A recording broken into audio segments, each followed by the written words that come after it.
Captain Elena Vasquez stared at the smoking ruins of New Geneva Colony through the cracked viewport of her escape pod. 24 hours ago, she had been sharing breakfast with her daughter Maria in their small apartment on the farming world. Now, the entire planet was a charred wasteland. The attack had come without warning. Massive alien ships, sleek silver vessels that moved like liquid mercury, had descended from the void. They hadn't fired plasma cannons or launched missiles. Instead, they had simply heated everything. Every building, every vehicle, every living thing had been cooked from the inside out in mere minutes. The colonists hadn't even had time to scream. Elena had only survived because she'd been in the underground maintenance tunnels when the attack began.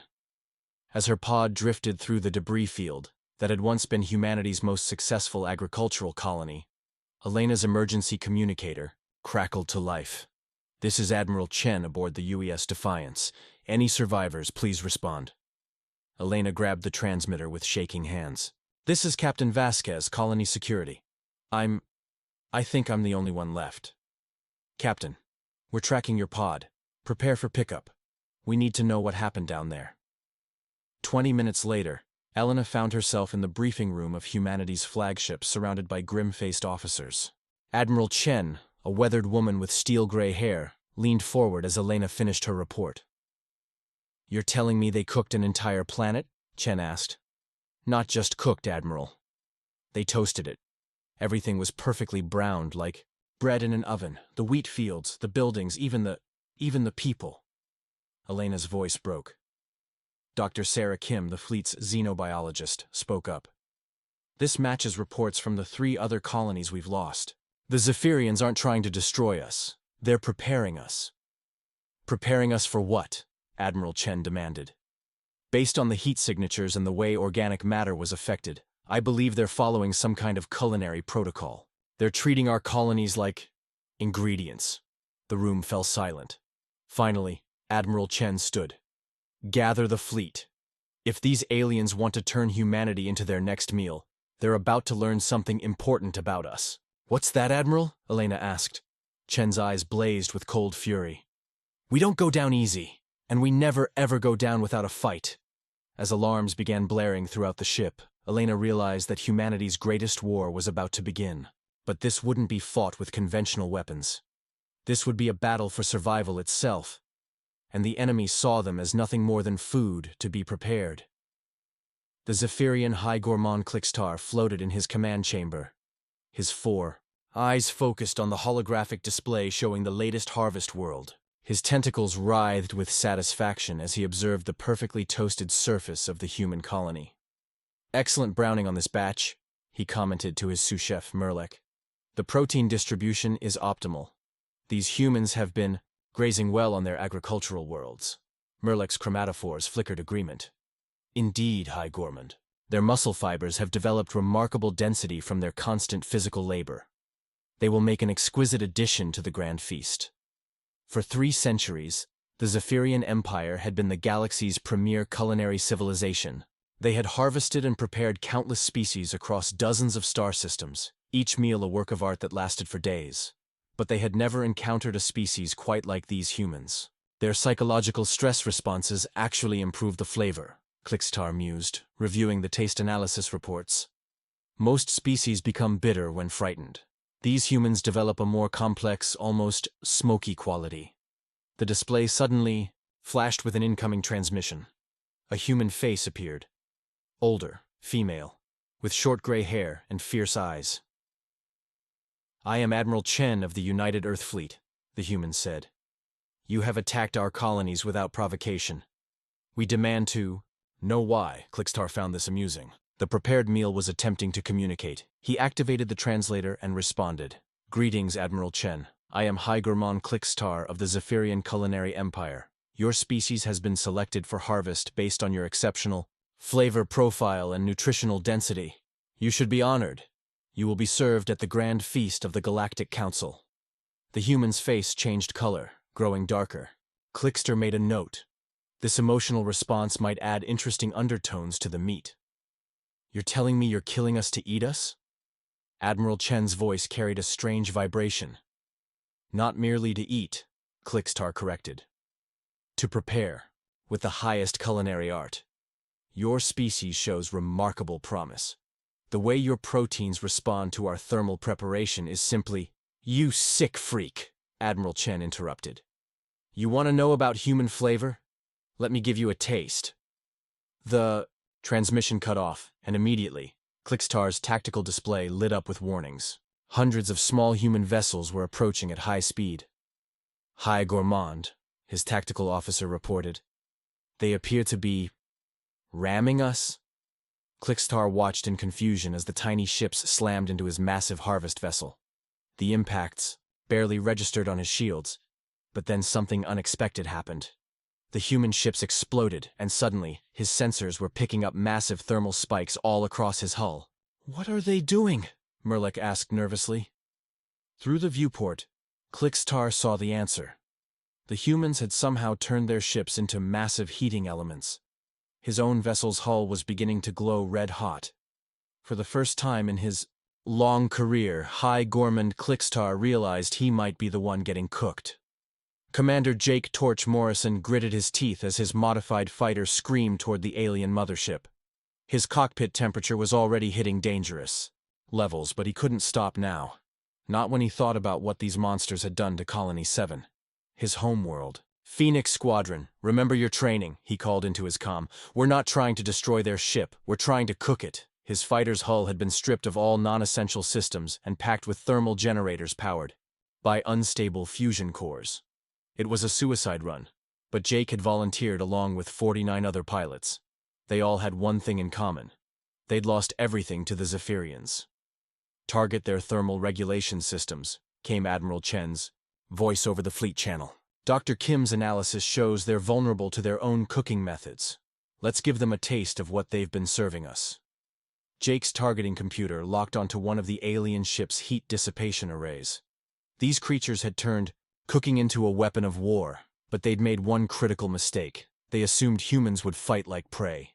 Phoenix leader to all units, light them up. Jake's fighter slammed into the alien hull and detonated. The fusion core created a localized sun for exactly 3.2 seconds, long enough to melt through the ship's thermal shielding and expose the vulnerable interior to the vacuum of space.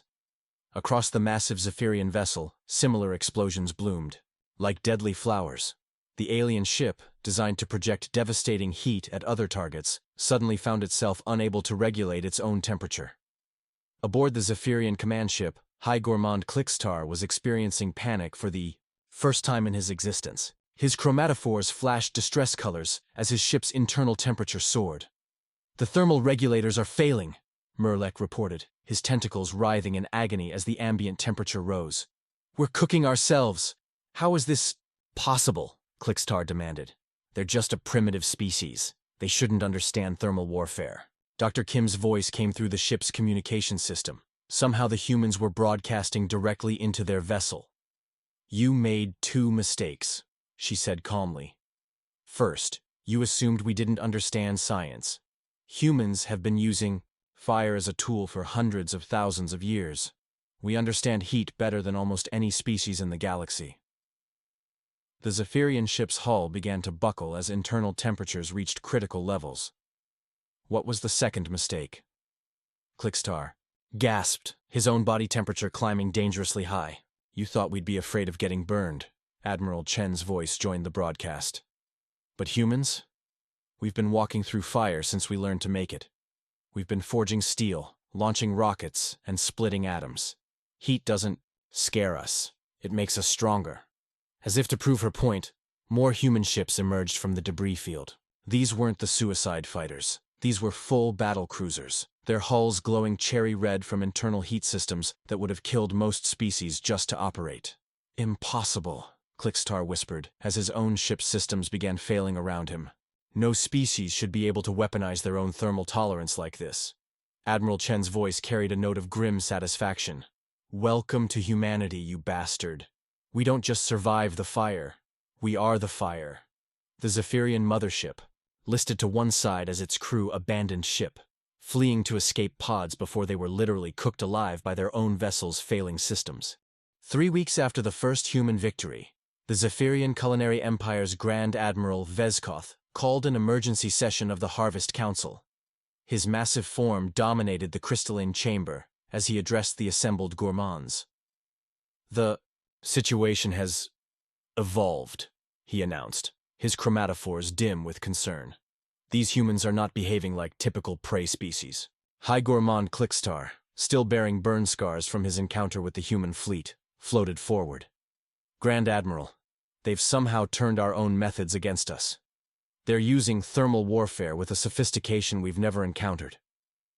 "Impossible," scoffed High Gourmand Yiltara, her tentacles dismissive. "No species can match our mastery of culinary science. Send me with the Second Harvest Fleet. I'll show you how it's done." Vezkoth's display showed tactical readings from across human space. Since their first victory, they've been adapting. Our scouts report that every human ship now operates at internal temperatures that would kill most crew members. They've somehow engineered themselves to thrive in conditions that would cook other species alive. What the Zephyrians didn't know was that humanity had mobilized its greatest asset, its ability to adapt and innovate under pressure. In underground facilities across Earth, scientists worked around the clock to reverse engineer Zephyrian technology.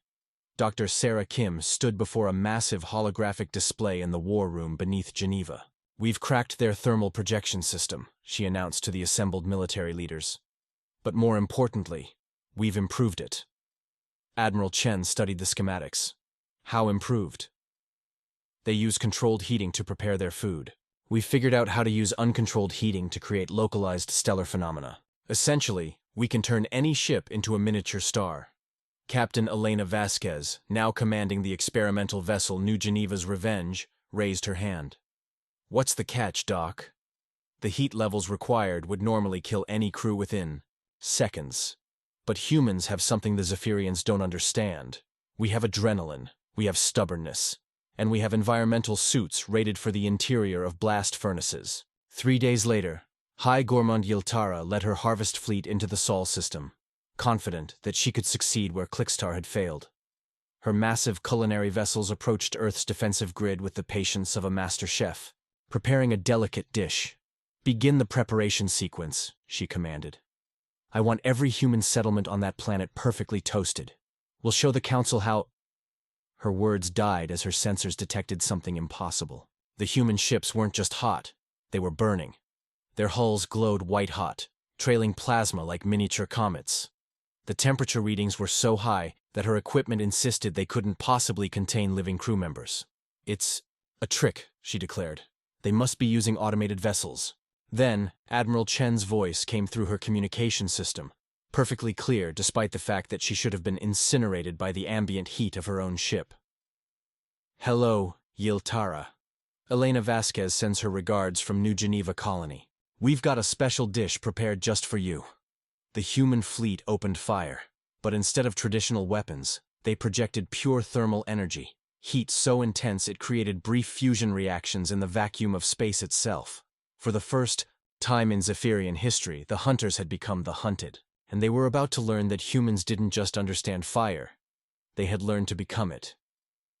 Deep in the asteroid belt, the secret human facility codenamed The Forge hummed with activity that would have seemed impossible to any other species.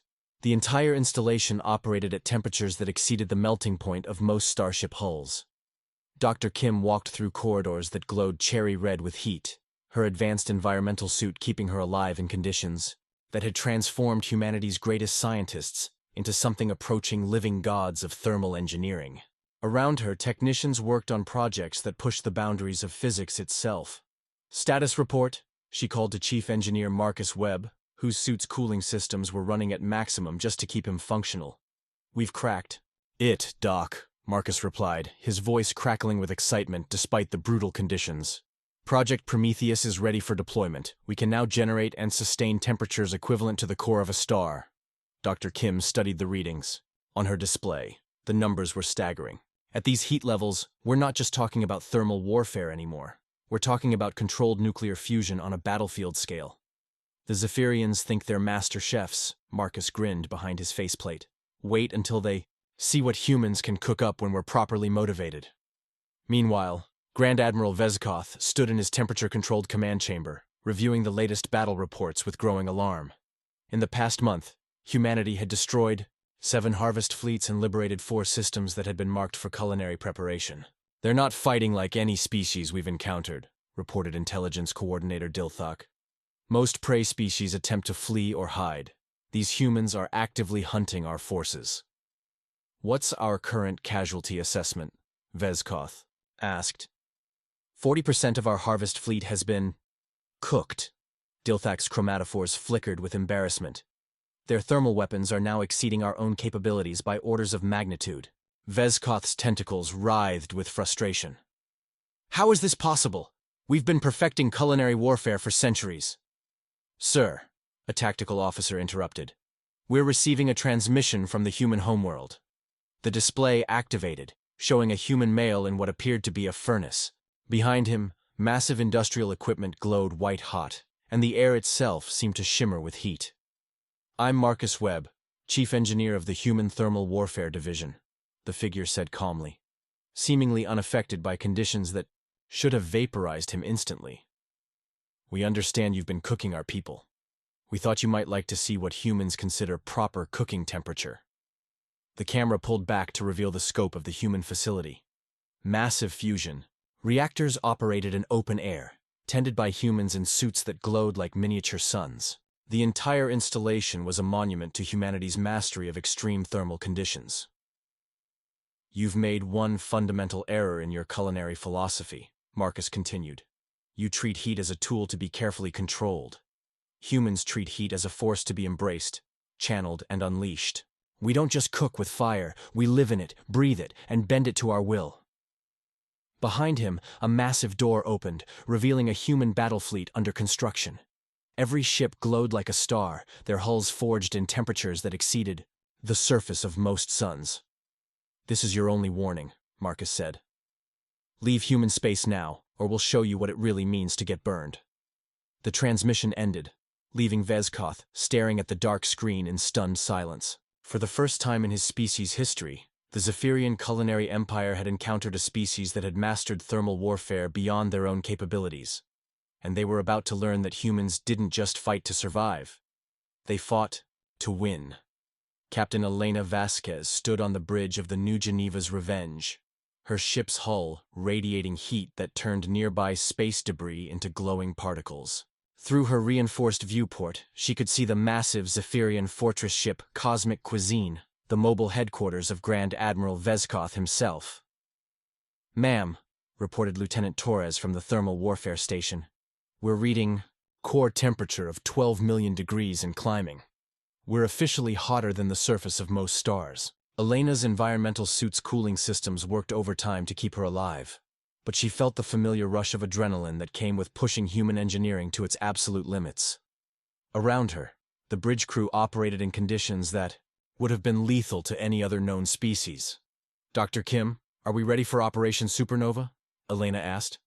Dr. Kim's voice came through the comm from the Forge facility, where she was coordinating the most audacious plan in human military history. "All thermal arrays are synchronized, Captain. We're about to attempt something that should be physically impossible." The plan was elegant in its simplicity and terrifying in its execution. Instead of using multiple ships to create localized heat sources, humanity would coordinate every vessel in their fleet to focus thermal energy on a single point in space, creating a temporary artificial star. "Admiral Chen, this is Elena," she called to the flagship.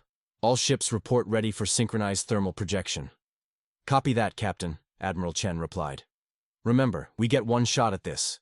If we can create a controlled stellar event, their entire command structure will be caught in the fusion reaction." Grand Admiral Vezkoth observed the approaching human fleet with what he believed was professional confidence. His fortress ship was the largest mobile cooking facility ever constructed, capable of preparing entire worlds for consumption. Surely, these primitive humans couldn't threaten such a masterpiece of culinary engineering. "They're approaching within optimal range," reported his tactical coordinator. "Shall we begin the preparation sequence?" "Yes," Vezkoth replied. "Let's show them how a true master chef operates." But as the Zephyrian thermal weapons powered up, something unprecedented began happening in the space between the two fleets. The human ships, instead of dispersing to avoid the cooking rays, moved into a perfect geometric formation. "What are They doing? Vezkoth demanded. His science officer's chromatophores flashed alarm colors. Sir, they're focusing all their thermal output on a single coordinate point. The energy readings they're off the scale. At the focal point of the human formation, space itself began to change. The vacuum started to glow, then brighten, then blaze with the light of nuclear fusion as matter and energy reached critical mass. Impossible! Vezkoth shrieked. They're creating a star! Dr. Kim's voice echoed across all frequencies, reaching every ship in both fleets. Project Prometheus is now active. Humanity has officially achieved controlled stellar genesis. This is what happens when you try to cook a species that learned to harness fire before it could walk upright. The artificial star blazed to life, its gravitational pull and thermal radiation instantly threatening every ship within a light-minute radius. But while the Zephyrian vessels began emergency evacuation procedures, the human fleet held position, their crews somehow surviving in proximity to stellar temperatures. Elena watched her tactical display as the enemy fortress ship systems began failing under the assault of genuine stellar radiation. This is Captain Vasquez to all Zephyrian vessels, she broadcast. You came to our space to cook us. Consider this our response. We don't just survive in the fire, we make the fire. Grand Admiral Vezkoth, his own ship's hull beginning to melt from the artificial star's heat, made a decision that would echo throughout Zephyrian history. All ships, retreat immediately, he ordered. We are no longer the apex predators in this galaxy. But as his fleet fled, Elena's voice followed them. Tell your empire this. Humanity is done being anyone's meal. From now on, we're the ones doing the cooking. 6 months later, the Galactic Council convened an emergency session aboard the neutral station Harmony's Rest. Representatives from a dozen species gathered to address what had become known as the human problem. Ambassador Takala of the Crystalline Confederacy spoke first, her translucent form shimmering with concern. The Zephyrian Culinary Empire has requested protection from a species they previously considered primitive food stock. This is unprecedented. Grand Admiral Vezkoth floated in a specially cooled containment field, his once proud form now bearing permanent scars from his encounter with human thermal warfare. Honorable delegates, he began, his chromatophores pale with lingering trauma. I must formally recommend that humanity be classified as a Class Alpha thermal civilization. Murmurs of shock rippled through the assembly.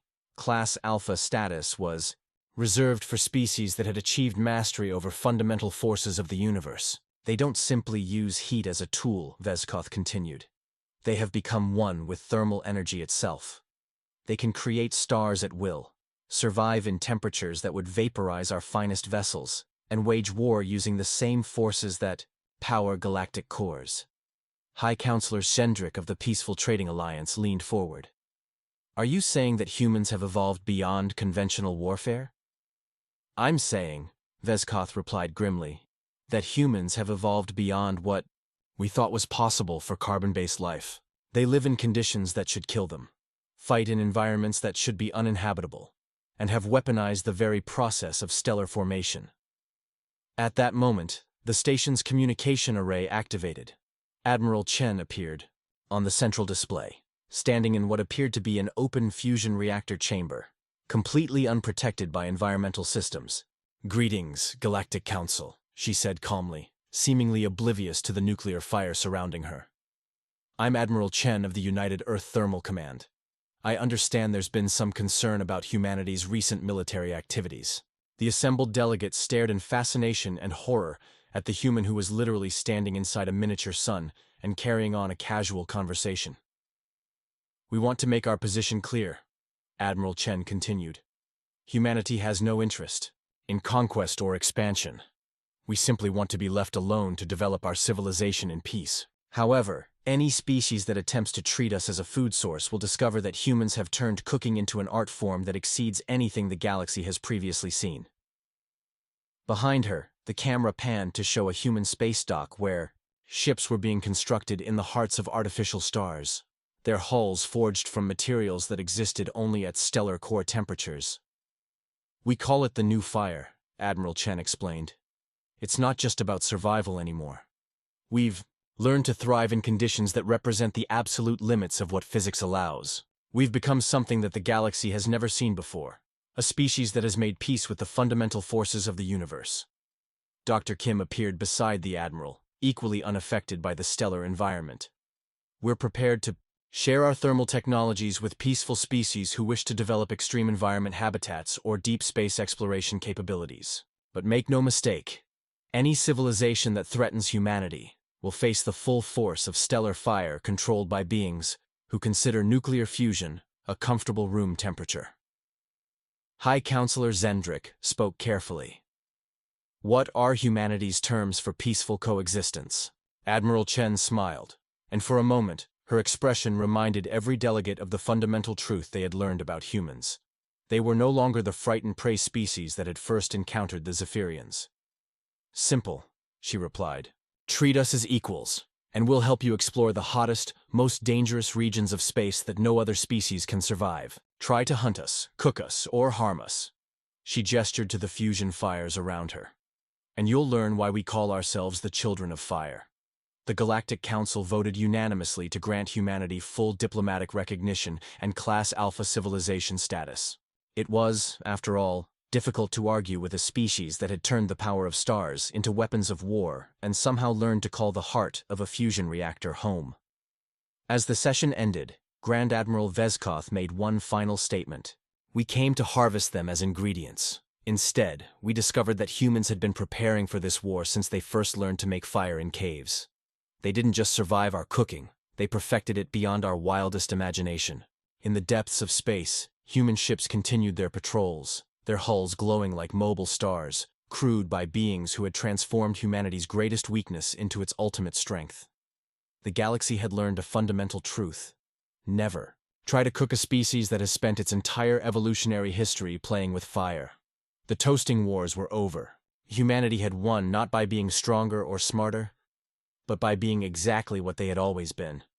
The species that looked at the most dangerous forces in the universe and asked, how can we use this? And in that transformation, they had become something unprecedented. The first civilization to weaponize hospitality itself, turning the simple act of cooking into the galaxy's most feared form of warfare. The fire that had warmed humanity's first caves now lit the way to the stars themselves,